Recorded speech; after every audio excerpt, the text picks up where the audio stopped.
This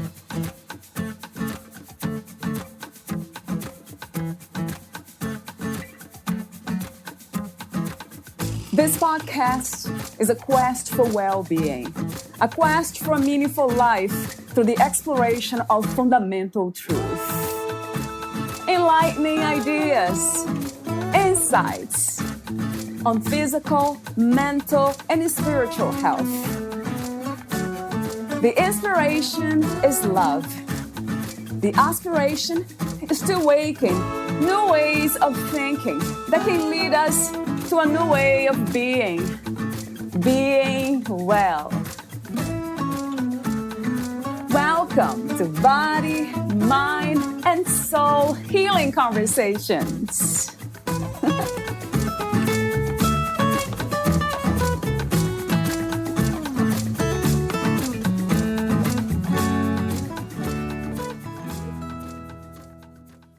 Everything is energy. Manifestation teachers often say you attract what you are, not what you want.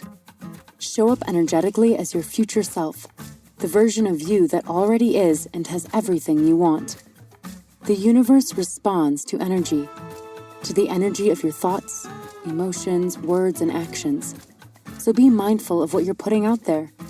You can train yourself to vibrate at higher emotional states.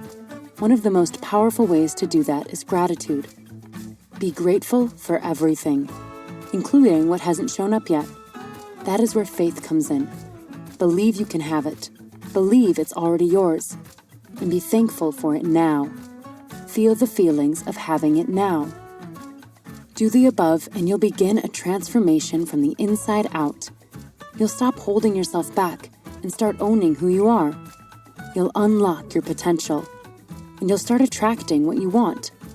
This works in every area. Some areas take longer because there's more inner work to get through. Be patient. Have faith. Trust the process. Valeria Teles interviews Sandra Possing, a life coach, speaker, and entrepreneur. Sandra Possing is a life coach, speaker, and entrepreneur.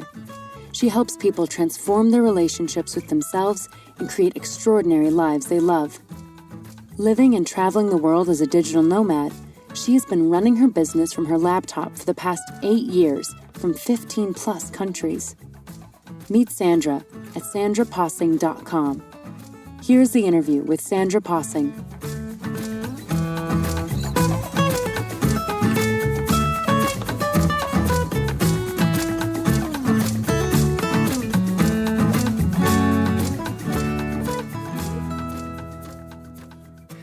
In your own words, who is Sandra Possing? Sandra Possing is a speaker. She is a life coach. She is an entrepreneur. The entrepreneur label is a very important part of my identity. And she's also a digital nomad, early adopter of that lifestyle. She's a massive empath, an HSP, an introvert, an absolute diehard lover of human beings. How did you think we got here in a human body? Have you ever wondered? You mean like in a spiritual sense? It could be, in any sense. Have you ever asked the question, which so many of us do, how did I get here? And what am I doing here? But the first question is, how did I get here, really? That was, for me, the first question I asked early on. Yeah, I would say I ask that question a lot. And I've recognized that I'm the kind of person who I love being in the question and I'm okay with not having the answers. Right. I consider myself a very much curious spiritual seeker, but not someone who necessarily has to settle on any sort of belief system. And so I love, reading different, the spiritual work that I'm most drawn to is, I guess you could call it New Age thinking. I love the idea that we are some sort of eternal spiritual sets of consciousnesses that are taking time to dip down into physical reality and live different lives. But I also feel really good about having no idea and probably knowing, at least in this lifetime while I'm here, how it works. But I love getting into the spiritual side of things. And I also love studying the quantum physics and the neuroscience side of things. And I try to kind of sit in this balanced place in between a lot of the woo spiritual stuff and also a lot of very grounded in scientific reality stuff. And like not knowing, I think it just makes it fun and exhilarating, mysterious.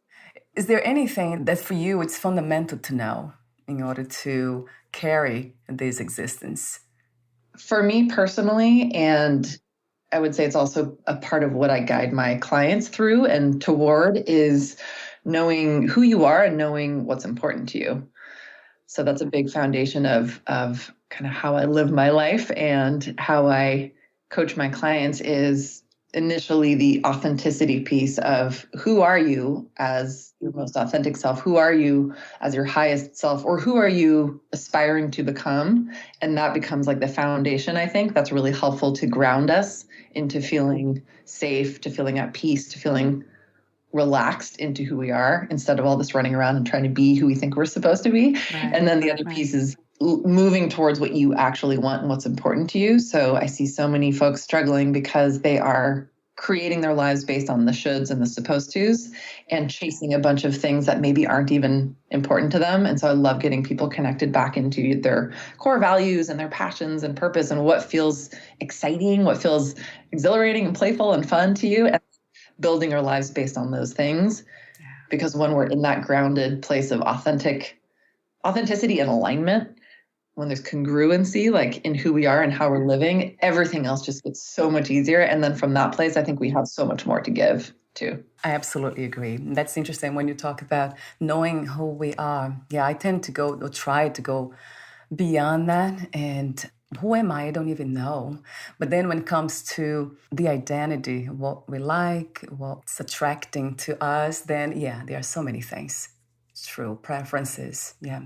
It's fluid and it's evolving. I think people sometimes get attached to certain labels or identities of who they are now, or who they think they're supposed to be. And once they're attached to it, I think it's limiting when we get attached to something. So I love the idea of, this is who I am, this is what I believe in, this is what I'm about, and I'm evolving and I'm growing and expanding, and who I am and who I'm becoming may look really different in a couple months or a couple years, and that's okay, because I think such is the nature of the human condition and journey too, that we are here to grow and expand and rise up. And so our past selves, we may be kind of constantly shedding layers of who we were even just 5 minutes ago, because we're finding some new edge to lean into. So for you, when you began that journey of finding more about yourself and having the courage to live a life that was true to you, how did that begin? What was the catalyst for that? I would say it's been a kind of a long, gradual process, but some significant points in the journey for me were in my mid to late 20s, when I hadn't quite found my career path yet. I think a lot of my identity was wrapped up in career, or the question of what am I supposed to be when I grow up question. Right. Intentional soul searching around that. And in that process, I think I gave myself the space and the time and the intention to find, what is it that I'm here to do? What do I want to do with my contribution, my time in the world? And through that process, I did find my way to eventually coaching, which felt like just coming home to my own mission, my own purpose in the world. But along the way, I discovered a lot about myself and about what was most important to me. And then from there, it was such a different feeling to be in a place of curiosity and openness and seeking, rather than this one of judgment and why haven't I figured it out yet, and trying so hard to be all these different things based on other people's expectations or my perception of their expectations. Yeah. So going from that who I thought I was supposed to be to who I am / just being open to what's coming next felt like the difference between tension and relaxation, or contraction and expansion. And once I kind of found my way into that, then it was like, oh, this feels really, let's keep doing this forever from this point on. So let me ask you another question about 2020. We went through a lot of change and interesting events. For you, did something change? Did you gain any insights from 2020? I would say for me personally, I was fortunate to already be working online for many years. By the time things started shifting. And so I made a very clear decision right at the beginning of everything in the pandemic to see this as not a problem, but more of a puzzle, and not a huge crisis, but more of an opportunity. So I was personally looking for, how can I make the best of this? How can I really use this kind of downtime to focus on what's most important? So, like, for example, my husband and I doubled down on our health and fitness because we were spending so much time at home anyway. And I doubled down, really focusing on my business and streamlining and simplifying things and being able to take things to the next level so that I can serve more people and help more people. And then it was really interesting to kind of look at my own perspective of how am I handling this, and also look at it within the context of the collective. And a lot of what I was seeing was, oh my gosh, we have so many opportunities here to really wake up to multiple different themes, to wake up to the incredible importance of taking care of ourselves and our health, and how so many of our systems are broken. And each of us individually has the opportunity to do our best to make choices that, are healthy for us individually and our families, but also help create a better system. And then on the collective, I was thinking, this is such an amazing, difficult and tragic, but also amazing wake-up call where, oh my gosh, we have to take care of ourselves and we have to take care of each other, just health-wise. Same thing with the environment. Right. And same thing with just highlighting the gaps and the growth opportunities that we have, like literally on a global scale, collectively in our different systems and the way that we interact with each other and with our systems and how we treat the planet. So for me, it was like, this is a really painful but really necessary collective wake-up call on so many levels. And I know it's not necessarily my lane to be out there working on policy change and those kinds of things. It's not my area of expertise, but I was excited about the shift, even though it's a painful one. And I was excited about the opportunity on an individual level to just step up my game in every way possible so that I can contribute more and be a part of the solution more in the lanes that are my lane, which is mostly working with people to do the individual work to wake them up to their own potential and create lives they love so they can go and contribute more as well. Does it always take suffering and pain for us to understand what matters and what is important for ourselves and others? I don't think that it requires that, but I think that can be one of the beautiful silver linings of any sort of pain or suffering or challenge or tragedies. There is so much that we can learn from anything and everything that's hard. True. And I also think that a lot of us, what's the quote? I forget who it's by, but it's like, pain is inevitable, suffering is optional. And I believe that too, that life is inevitably full of pain and death and loss and all those things. And we have a choice how we respond to it and what we make of it. So I think of every hard thing in our life experience can be seen as an opportunity for growth, as an opportunity for being grateful for what we do have, for what we're learning, for how we're being challenged and becoming stronger. So it's like, it can lead to so much growth and expansion, but it's also not necessary to go through pain in order to grow. I think a lot of us, that's the only way sometimes that we wake up to our own potential is by going through something hard. But you can also have, let's call it, relatively easy life and still just choose to, with some awareness, use everything as a growth opportunity. So it's not like we require hardship to grow. But if we have hardship, we may as well grow from it.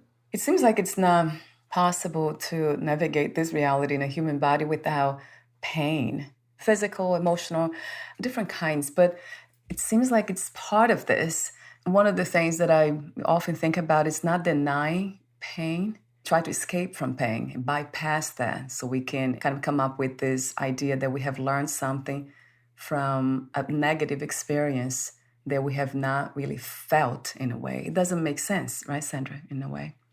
My favorite kind of silly metaphor for that is that to, uncomfortable emotions or uncomfortable anything, it's so easy to want to run from that. But the best way to get through it is to move through it, or the best way to get past it is move through it. So I love the idea of a car wash where car wash represents, the difficult or uncomfortable emotion or thing that you're going through. And we're driving up to it and then we're like, oh my gosh, I have the windows down. I have the sunroof open. I'm going to get soap in my eyes. I'm going to get slapped around by this, and it's like, that sounds terrible. I'm not gonna do that. So then we try to drive around the car wash, or we get out of the car and we try to climb over it because we're like, anything that I can do to escape or distract, like I'm going to run in the opposite direction. time we do that, we're just putting it down and then it's going to find some other way to pop back up. So it's like, it's a car wash. It's fine. I'm going to roll up my windows. I'm going to close the sun and I'm just going to go through it because I know once I go through it, I will be spiritually and emotionally cleansed. Like it feels hard in the moment, but it's so much healthier and so much more empowering to go through the emotion. And then the more that we're willing to be with our emotions and allow them and allow ourselves to confront fears and hardship and all of that, then we recognize it's just part of the human journey and we become so much stronger because of it. And once we get through it, it actually just deepens our ability to handle stuff, to navigate things when if we can be with our uncomfortable emotions, oh my gosh, we can do anything. we can become unstoppable if we can handle uncomfortable feelings. That makes me think about also preparing, kind of somehow, not just protecting, but preparing ourselves for whatever comes. Do you believe in such a thing and become emotionally and even physically prepared for whatever comes? Yeah, I think everything that we go through can be seen as, it's like life can be a series of rites of passage or initiations. And every time we go through something that is challenging, I love challenging my clients and myself to find the lessons, find the learnings, find the takeaways, and basically use everything for growth. Like talk about having a growth mindset. Like what if every single moment of every day, the good, the bad, the hard, the ecstatic, all of it can just be ways that we are challenging ourselves to expand, to rise up, to become more of who we are and who we want to be, and then inspire and empower and take as many other humans with us as are willing to come along the journey.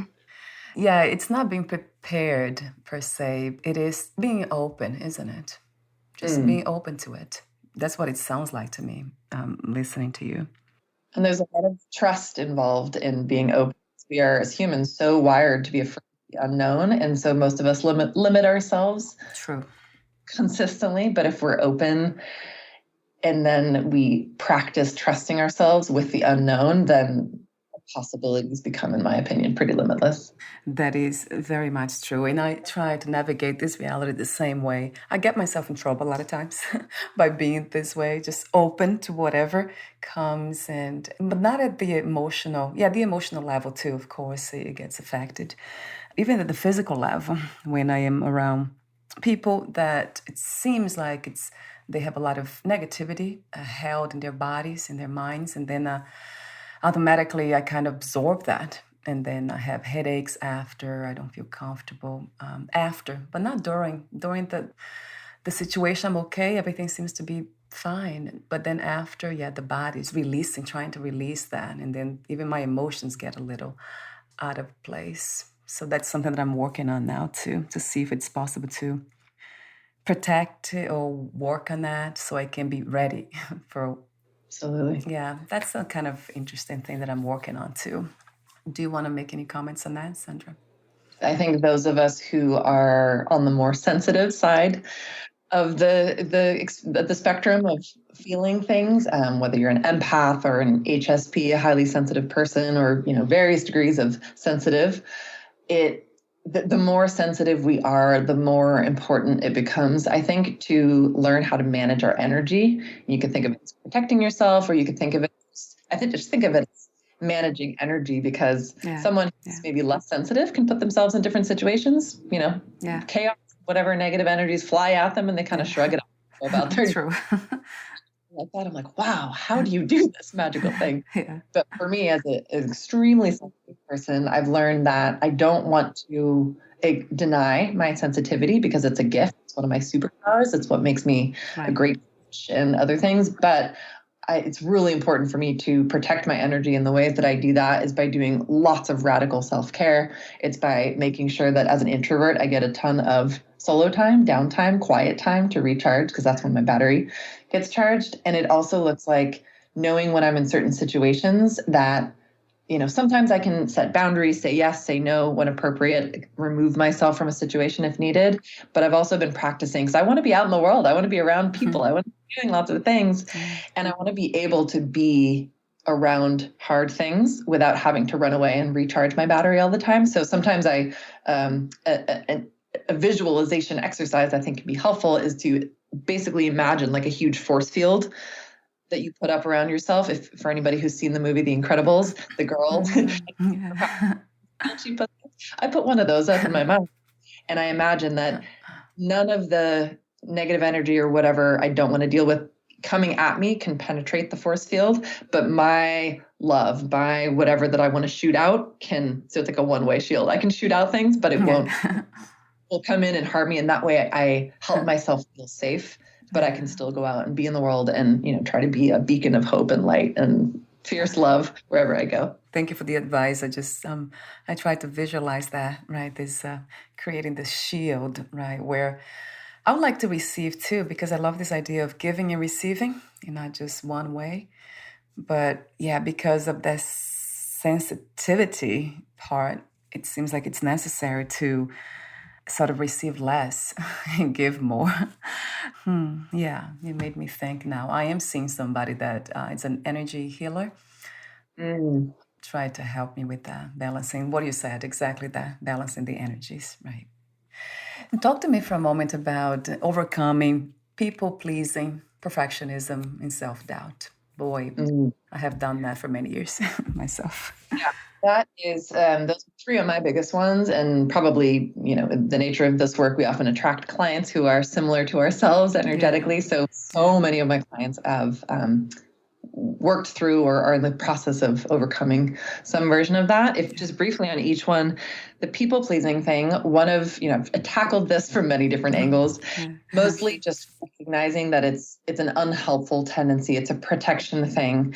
It, makes lots of sense. A lot of, we all have different stories about where it may have come from in childhood and all of that. And I think the biggest part is recognizing that it's not helpful, but also recognizing that it's understandable where it came from. So instead of bad and God, why am I such a people pleaser? I try to look at it with a lot of compassion and being like, okay, inner child, I understand that you created this protection mechanism to keep yourself safe as a survival mechanism in whatever you went through as a kid. And this is speaking to all of us in our different variations of this. So looking at it with forgiveness and compassion and tenderness and kind of telling my inner child that you are safe now. You no longer need to do that people pleasing to be okay. Yeah. Thing that really shifted people pleasing for me was seeing that ultimately when you are people pleasing, especially the version where you're wanting so badly for people to like you, to accept you, that you want to manipulate their perception of you in order for yourself to feel okay. And I recognized, I was like, that's actually manipulative. Right. Trying to manipulate other people's perception of me in order to make sure that they liked me. Once I realized that, I just had this whole feeling of, ew, I don't want to do that. And so that really helped me recognize when it was happening and start to shift into relaxing, letting go of what other people think, and just committing to over and over practicing showing up as myself and relaxing into that. So that was the people-pleasing thing. The perfectionism thing, the biggest shift there was learning about fixed mindset versus growth mindset and recognizing that so much of perfectionism simply comes from this fear of feeling shame, a fear of if I fail, I will feel ashamed and I will make myself bad or wrong or less than, or I will see a failure as myself being a failure. And once I recognized I was like, okay, well, that's very silly. That's not helpful at all. And also recognizing the power of just taking imperfect action and always allowing yourself to be a work in progress. I am a work in progress. My projects I'm working on are a work in progress, and everything is learning. Everything is growth. Once I kind of got that into my brain, it was like, oh, okay, perfectionism, forget that. Perfect is annoying anyway. Who would want to be perfect? What even is perfection? Like there's no such thing. All have a different definition anyway. So that was helpful. And then the last one, what was the last one? Self-doubt? Self-doubt, yes. Yeah. Self-doubt, I think recognizing that it's very normal, it's very human. We all have different versions of it, and that's okay. And then just seeing it again as a growth journey, and seeing every day, every moment is an opportunity to practice releasing that doubt and instead choosing something different. So it's a lot of practicing self-belief, a lot of practicing self-love, a lot of, affirmations and recognizing and celebrating my strengths and my progress. And again, just seeing myself as a work in progress so that I don't need to doubt myself, because I know that no matter what I'm working on, my self-worth is not dependent upon my achievements. So many of my clients, their entire identity is wrapped up in how much they got done that day, or how accomplished they are in their career. And so untangling that and seeing my self-worth as separate, and then achievements and things, that's just what you're working on in your life. And that's great. But you are worthy because you are, period. End of story. There are no contingencies. You just are worthy, period, end of story. And so the more I've repeated that narrative and really come to believe, and I believe that for all of us, I believe all of us are worthy, period, end of story. And then what we do in our lives is just what we do in our lives. That has been incredibly important and helpful for working through the self-doubt. It resonates true to me when you say you are worthy, period. We don't have to go, I'm worthy because, those defining labels. And would you say that all these, what do you call them, personality traits, not really, right? But people-pleasing, perfectionism, self-doubt, what would you call them? I would call those, my favorite phrase for that is unhelpful tendencies. I'm not sure. May have been from Jen Sincero. A lot of her language resonates with me, so I find myself speaking her language. So all these false beliefs, we can call it that too, they seem to be grounded in fear, based in fear. That's where it's coming from, right, Sandra? All of this. And my question is it possible to live without fear, to become fearless? My personal belief is that I don't know whether it's possible or not, but I don't think we need to. And I don't think it's particularly healthy or helpful to live without fear, because I think fear is a very natural part. I mean, it's so wired into us, and some of it's necessary for survival. Yeah, of course, true. Most of our fear these days is not about physiological safety. It's more psychological fear that we're dealing with. And so I think the key is not to, you see a lot of the kind of like the bro-y type of message. Just like be fearless, conquer everything, your limitations, which fine, if that's helpful to you, go for it. I love a good a bro-y motivational speaker from time to time, but I think fear is actually this just beautiful kind of energy in our bodies, and we can learn to not be afraid of our fear, but actually harness it and use it. I often tell my clients, when you feel fear, recognize it, dare to go, confront the scary monster in the corner in the shadows instead of running from it, where you'll always be afraid of it. Instead, turn on the lights, walk right up to it, look it in the eyeballs and be like, let's dance, buddy. Yes. Dare to confront it and then harness the energy. Let's say someone's afraid of speaking on a stage in front of an audience. They're terrified. They think, if I fail, if I look miserable, I'm basically going to die. I say, take that fear. Recognize it's just an energy in your body, strap it into an imaginary jetpack on your back, and let that propel you into whatever, message or something that you're trying to do with that fear. Another great way to shift fear, I think, is, so in The Big Leap, Gay Hendricks, the author of The Big Leap, talks about how the energy of fear is very similar to the energy of excitement. And fear is when you take away the breath, and excitement is when you add the breath. So if I'm about to get on stage and I'm scared, I'm nervous, I'm afraid of failing, I'm shaking, I don't know how I'm going to make words come out of my mouth. If I remember to pause and breathe and slow down and breathe deeply, I can walk onto that stage, still feel the fear, but I channel it into excitement, into enthusiasm, into passion, into impact, rather than letting it paralyze me. And I think we can use that fear to excitement kind of shift in so many situations. I talked about briefly off record about this today to you. It was the blog post. What if you trusted yourself completely? Question mark. I absolutely love that question. But my question is, how far can we go? How far have you been? Like, for you, was it possible? It became a reality to fully trust in yourself? It's always a journey, I think. And even if we think we fully trust ourselves, I'd say there's probably more room to go. But I'm on the journey with everything. I never really think there's a destination. if there's a destination, it's just there to give us something to aim at.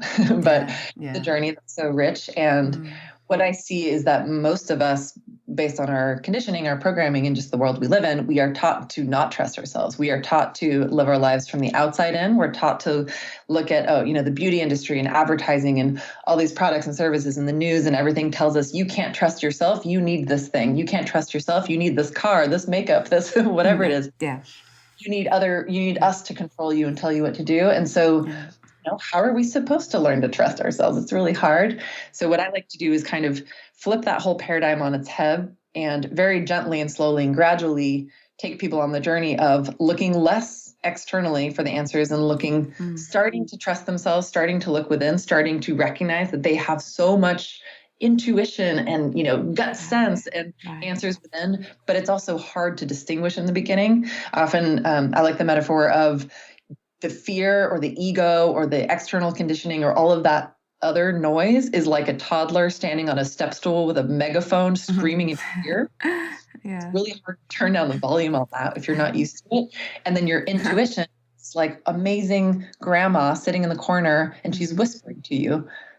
But how are you supposed to hear her if you've got a 3-year-old screaming in your ear? So it's like we've got to turn down the dial on our conditioning, on our fear, on our ego, and then slowly start to like creep over to grandma, put our ear close to her mouth, listen to her words of wisdom. That's our intuition. Our intuition is quiet. It's calm. It doesn't speak over anyone else. And so that's a process. And over time, the more we shift, the more we get quiet, the more we slow down, the more we start to hear that part of our inner wisdom. And the more we listen to that, then the more we start to trust ourselves. And the more we start to trust ourselves, the more we can relax and the more fun we have. And the more we lead. I think most of us are, we're following what we think we should do. But once you start to lead with your own desires, and I mean like, selfish desires, like I just want to lay on the beach and drink margaritas.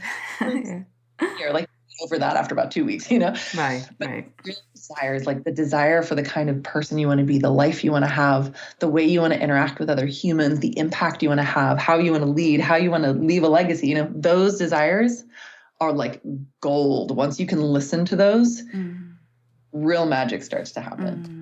Oh my God. I love your wisdom, Sandra. I love the way you speak. It's poetry to me too. It's beautiful, the metaphors, and you're a lot of fun. Like in your voice, just peaceful, meaningful fun, spiritual fun, I call it too. Thank you so much for sharing who you are with us. It's really beautiful. Thank you. It's been my joy. Thank you. I do have a few more questions for you, the ending questions. But before that, would you like to add anything that we didn't speak today? I just want everyone to know, if I'm giving a message directly to the listener, please know that you matter. Please know that your voice matters, your desires matter, your goals, your dreams, all of those things. I believe that all of those dreams and desires are there for a reason, and it's okay. It's safe to trust them and just start small. Take one little step at a time and dare to have the courage, because it really is an act of courage. Dare to have the courage to start to follow what's true for you, to speak your truth, to hear your truth, and to go forward in a way where you know that you matter. I really thank you for your not just the message, but the presence too, both the presence and the message. They just complement each other. What do you love most about being in a human body? And what has been challenging for you? I love most about being in a human body is the incredibly weird stuff that we are capable. 40 years old, and I spend a lot of my time being in my body, like not just working out and going on adventures and doing outdoorsy things and cross yoga, but I also spend a lot of time with my friends having like wild dance parties where, sometimes we're half naked by the end of the night or fully naked by the end of the night, and just like being 5-year-olds or being like wild creatures in the forest. And to me, especially as an adult, as a 40-year-old teacher, to like crawl around on furniture and make my body look like a gargoyle or some kind of feline. I find myself crawling around on all fours a lot. To that primal part of ourselves, which in modern life, I think we've gotten way too rigid. We take ourselves way too seriously. We sit and walk and we like use an elliptical and that's so true. Moving our bodies free and fluid ways is really important. Yeah. I think the hardest part sometimes is just accepting limitations, accepting that we are, we're not invincible. I've had injuries here and there that have been wake up calls where I'm like, oh, my body's incredible. Our bodies are amazing. And I have to treat it with some care and some oversight because, it can break. I love your presence. I love the way you express yourself. It's really beautiful and fun. 2 more questions for you. If you knew you would die soon, meaning leaving or losing the body, would you make any change or do anything in a different way? I'm basically living my dream life on a small scale. So I would do more of what I'm doing, but I would perhaps be more bold, more unapologetic. And my last question is, what are 3 things about life you know for sure as of this moment? I know for sure that there is so much there for us if we're willing to be open, to be curious. And it's if we're open to the growth and learning, we will have our minds blown. I know for sure that the human experience can be absolutely ecstatic and exhilarating. And I also know that most of us are limiting ourselves. And my wish is for all of us to dare to limit ourselves a little bit less and to experience a little bit more aliveness because there's so much there. And number 3, I know for sure that we do best when we work together and when we support each other. And that collaboration is so much better than competition and comparison. Thank you so much again, Sandra. Where can we find more information about you, your work, services, products, and future projects? Yes, so I'm very easy to find because I'm the only one of me. So you just type in my name, Sandra Possing, into the internet, and you'll find all my things, my handle at Sandra Possing, same on all the social media platforms, website, sandrapossing.com. And I love connecting with people. So feel free to hunt me down and send me a message on any of those platforms. Wonderful. Thank you so much again, and we'll talk soon. My pleasure. Thanks for having me. Bye for now, Sandra. Bye.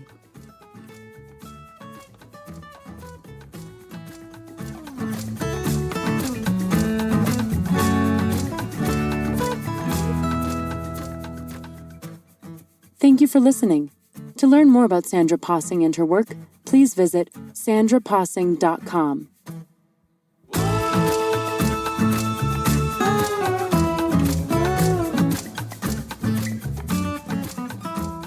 To learn more about this podcast, please visit fitforjoy.org/podcast.